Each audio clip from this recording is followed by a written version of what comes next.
Welcome to the lab, where we put communication under the microscope. Every episode, we observe a real communication moment, diagnose one communication mechanic and prescribe a practical fix, and show you how to apply it the next time your credibility is on the line. Let's begin. They're asking for $50,000 in exchange for 50% of our company. We are a startup business and have developed a unique product with a green philosophy and an organic, healing, and humorous nature. It is targeted but not exclusively at an area that has been tucked away in the dark for far too long. So, See that? we would like to present Happy Sack Scrotum Bliss. Scrotum Bliss. They had them. Had they waited another 30 seconds for that big reveal, it would not have gone as effectively.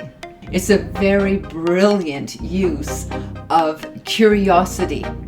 it is targeted but not exclusively at an area that has been tucked away in the dark for far too long.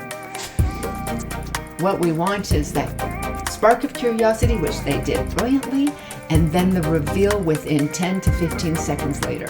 Let's have another look at that. Happy Sack Scrotum Bliss. Scrotum Bliss. And suddenly the entire room then understands what that introduction meant. They created enough uncertainty and curiosity that the dragons leaned in. You can see it here. Scrotum Bliss. This is where many speakers can get into trouble. Curiosity and confusion can look remarkably similar. We as speakers cannot jump into our audience's mind and know what they're thinking.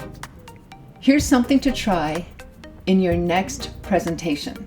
Ask yourself this: have I created curiosity or have I created confusion? Because when you put your presentation under the microscope, even the smallest mechanics can make the biggest difference. I'll see you next time in the lab.